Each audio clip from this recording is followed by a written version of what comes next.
Thank you very much, ladies and gentlemen. Welcome to the program. I'll be the host tonight, okay?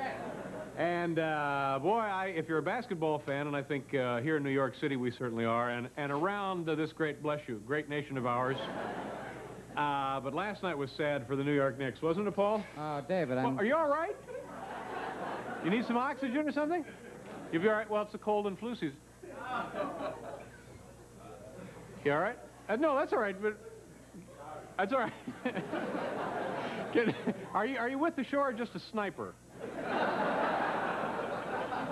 Guy up there. What is it? What do you do exactly up there? A good idea.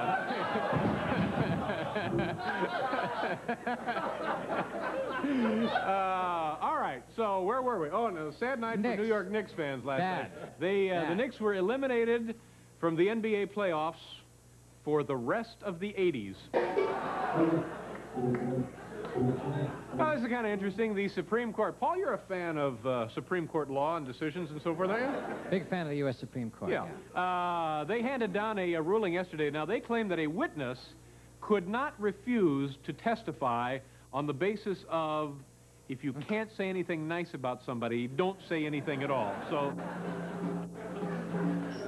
that's been thrown out altogether. Yeah.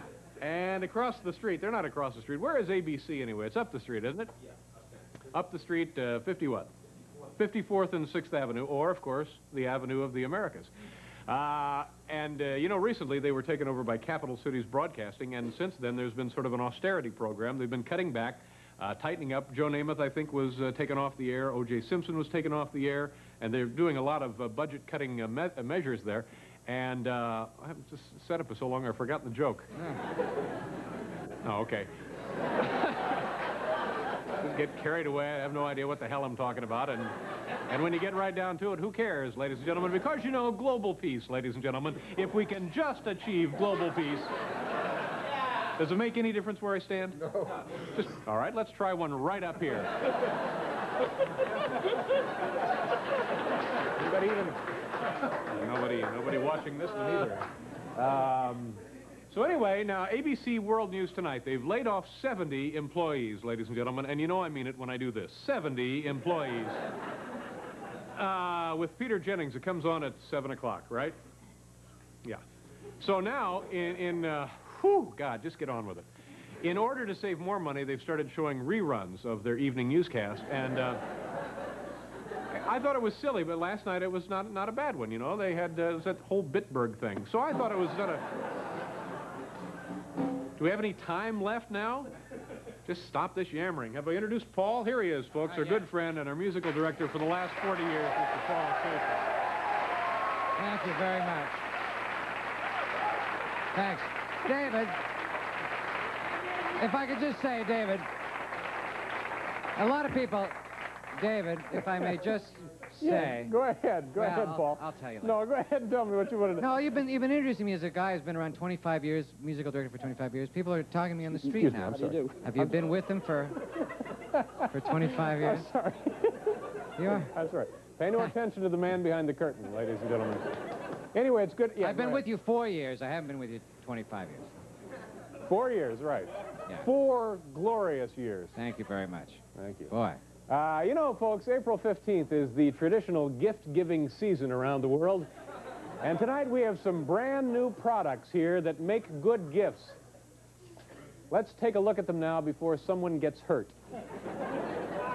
You know, unwanted salesmen, religious fanatics, and neighborhood children will think twice about ringing your doorbell when they see one of these visitor deterrent welcome mats. We have a series of them here. Take a look at this one. Warning, serial killer lives here. Here's another one that's pretty scary. Yes, we're an Amway family. And finally, perhaps the most frightening of them all, we love CNN. Thank you very much. If you're anything like I am, you love potato chips, but who needs the hassle of those hard-to-open bags? You can never get them open, can you? Well, now you can let 600 pounds of compressed air do the dirty work with the potato chip bag inflator. You take the inflator in your right hand, you insert it into the bag of potato chips, turn it. See what I mean? Yes, sir. Thank you. One more. Give it a... There you go. Woo!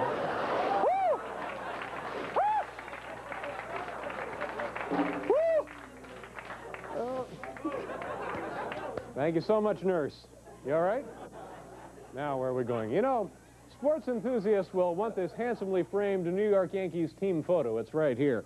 It has a special feature. It's the rotating wheel-o-managers. Yes, with this device, you can update the photo as the season progresses. From Lou Piniella to Billy Martin to Nipsey Russell. Yes, they're all here. And plenty of fun. It just keeps going on. Okay.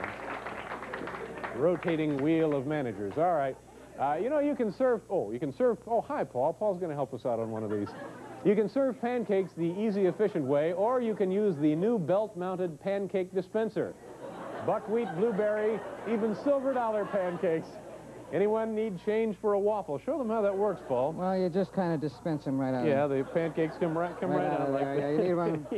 There, that one's a little... Yeah. We've got a jam here in over here, though, three. you can come, you know, you can... Okay. The small ones. Yeah, that's The large ones jam up on you. Give me the air hose again. Maybe we can unjam that. There we go. Okay. All right.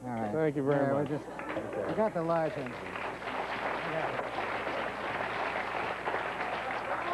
You know, ladies and gentlemen, taking showers wastes not only time, but of course energy. So take a tip from the turn-of-the-century grain mills and get one of these water-powered toothbrushes. Here it is right here. Let me turn it on and show you how it works. Just turn the knob there. The water-powered toothbrush. Modern dental hygiene was never so quaint and picturesque.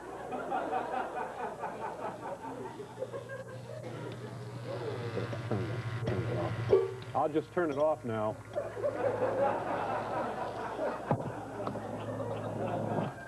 Good Lord, it's still... There you go. Okay. You know, ladies and gentlemen, when it comes to typing, correction fluid is suitable for minor errors, but what about when an entire page is studded with mistakes? Well, then it's time to pull out the jumbo barrel of whiteout. I have it right here. See, with the money you save on stationery, this baby pays for itself in no time at all. Oh, stop it. It's... Oh, all right, and finally, after fleas and ticks and plaque buildup, nothing makes a dog's life more miserable than the unrelieved boredom of mealtime. Well, here now is a classy way to add glamour to every feeding. It's the revolving restaurant doghouse attachment.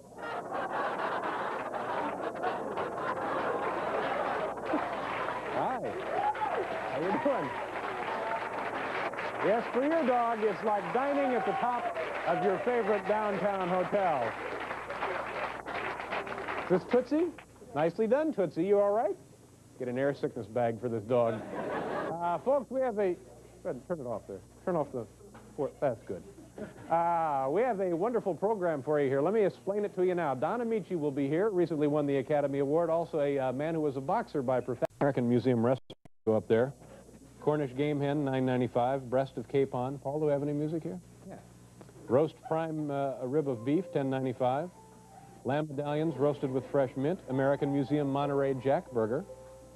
And the special for today, roast rack of lamb with rosemary. Oh. That's what you can get if you go up there. That's right, we're killing some time. Here we go. You know, over the past few years, we've gotten to know and love our own loyal and very vocal production coordinator, Barbara Gaines. Isn't that right, Barbara? Yes, sir. That's Barbara Gaines back there. And a few weeks ago, something very peculiar happened. Isn't that right, Barbara? Yeah. Yeah. So, to straighten out all of this intrigue for us tonight, please say hello to production coordinator on this program, Ms. Barbara Gaines. Barbara, come out here and introduce yourself to the folks. Yeah! Yeah! So nice of you to be here. Please have a seat.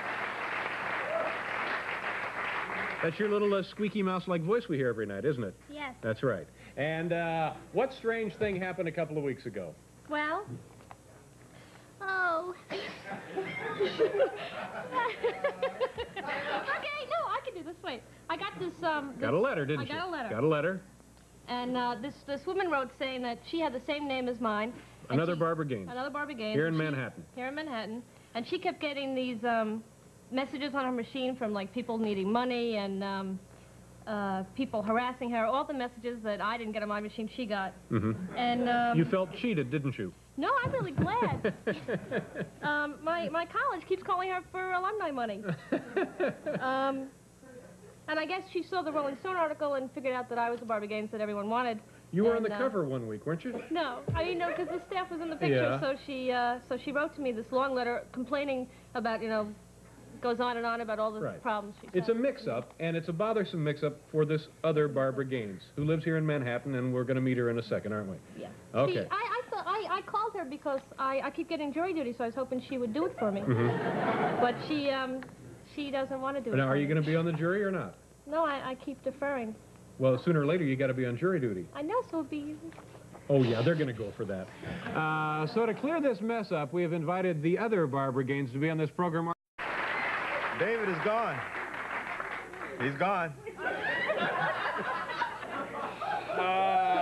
Well, let's just keep moving. Look, Barbara, I think we understand the point you're hedging around the bush there.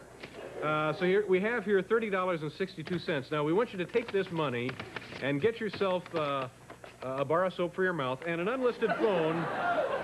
Now, this should cover you getting an unlisted phone number in Manhattan for a year, okay? Well, what about the psychiatric care for my loss of identity crisis? All right, now, take the money there, Barbara, and it's certainly been a pleasure meeting you, but you know, we found out that there are some other rather striking perhaps coincidences that we'd like to share with the vast American viewing public. Take a look here now at some of the interesting comparisons. The Barbara Gaines, for example, and the other Barbara Gaines. The first category is number of letters in the name. And for the Barbara Gaines, it's 13. The other Barbara Gaines, also 13. The next category, now I understand the family name. Oh, yes, anything to make this longer. I understand the family name for you, Barbara, used to be what? Ginsburg. And for the other Barbara Gaines? Ginsburg. Ginsburg as well. Okay, I'm hurrying, please. The next category, birthplace. The Barbara Gaines was born Long Island, and the other Barbara Gaines, also Long Island. All right, now that brings us to the category of current residence, and for both Barbara Gaines, I believe we have Manhattan and Manhattan. Next, we have the category siblings. The Barbara Gaines has a brother who is 9 years older named Ira. The other Barbara Gaines also has a brother 9 years older named Victor. Our next category is affiliations. The Barbara Gaines is a life member of Hadassah, and the other Barbara Gaines is a member of the Book of the Month Club. Our next category, middle name. The Barbara Gaines sadly has no middle name. The other Barbara Gaines is named Isabel. That's your middle name. It's a lovely name, Isabel. Barbara Isabel Gaines. And finally, are we out of categories? Oh, no, we're not. The favorite wine for the Barbara Gaines is white. The other Barbara Gaines, also white. Next, we have favorite winter fabric. Oh, my God. The Barbara Gaines selects wool. The other Barbara Gaines, also wool. Finally, favorite member of Hall & Oates. The Barbara Gaines prefers Darrell Hall. The other Barbara Gaines prefers Darrell Hall. It's a pleasure to have both of you ladies out here. Paul, I believe you have a little something for us. Go right ahead, Paul. Thank you. Yeah, all your life you dream about a special kind of girl. But now I'm seeing double, and my head is in a whirl. Yeah, 'cause life is twice as sweet. 'Cause when we count our gains, there's two. Barbara Gaines and Barbara Gaines. That's yous.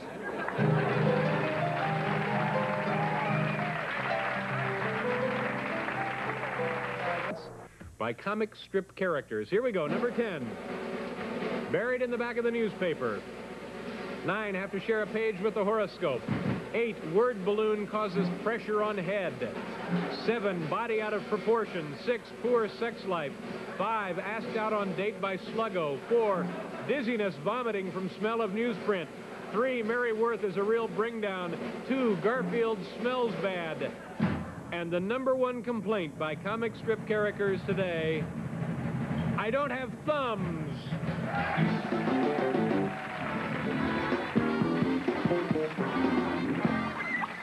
Okay. Now what? We do a commercial? Something's gone terribly wrong. There's something desperately wrong with this program. We'll be back, though, and you're going to be... Okay, fine. Oh, did you want to get a shot of it? Okay, there you are. New Look magazine. Did we do it? This place is haunted tonight. What, Hal? What's one? New Look magazine. Oh, stop it! What is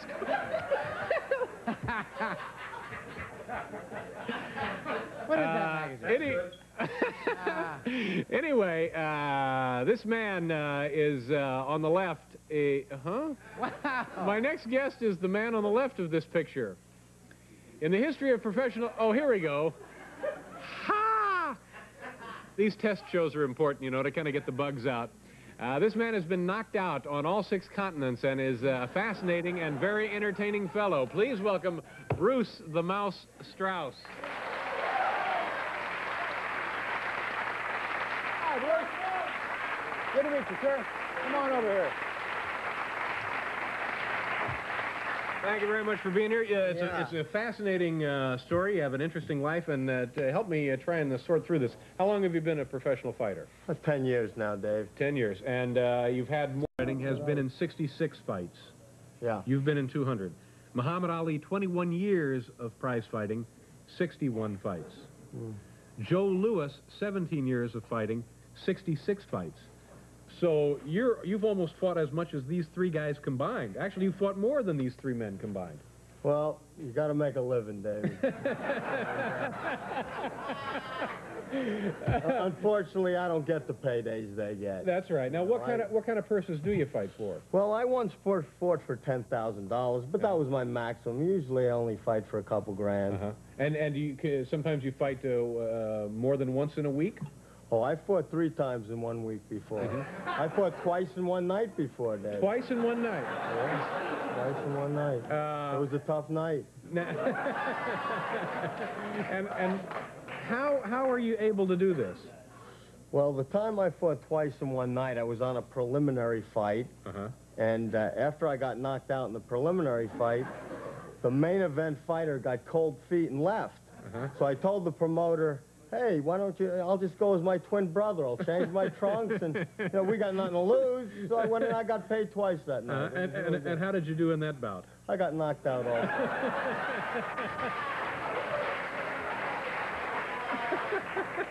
Now, when you say knocked out, were you really knocked unconscious? Well, usually what I do, David, I have a little bit of a trick. I go out there and I punch as hard as I can for as long as I can. Right. And in the meantime, my opponent is pacing himself to go 10 rounds. I'm only out there throwing for about 3 rounds, and then I run out of gas, and then I look for a soft place on the canvas. So it's like, David, if you're racing a mile and you're sprinting the first 100 yards, you're going to be winning before you quit. Right. So many times I buff up my opponents worse than I get buffed up when I, in fact, get knocked out. But you know going into a 10-rounder that it may only be 3 or 4 for you. Yes. Yeah. Very much so. Now, when you get knocked out, or even when you get hit on the head, they say that it could cause potentially some damage. Now, does that bother you? Now you tell me. Where were you 10 years ago? I've been hit quite a few times pretty hard, but one time specifically, I was over in Africa fighting the #1 rated middleweight in the world. Hit me with a decent shot in the first round, nothing that bad, but I thought I'd take an 8 count in one knee, shake it off, and get back up and go a few more rounds. Yeah. Now, while I was on one knee like this, he pushes the referee out of the way, winds up. The last thing I remember thinking is, this is really gonna hurt. I won't make a living the way I've been doing it. You know, it's helping some people. You've made a comfortable living, I guess? Oh yes, I've made a comfortable living. And do you spend a lot of time training? No, I don't train, David. No, I have a good reason for that. My reason is if I train, I'm going to be in shape to go more rounds, and if I go more rounds, I'm going to have to sustain more punishment. So, you know, yeah, you don't want to do that. Training can be a diminishing return. Yeah, it can actually hurt you. Right, it can hurt you to train, right? Now you don't throw fights though, do you? Is that what we're talking about? I've never taken a dive. It would be someone would be very stupid to approach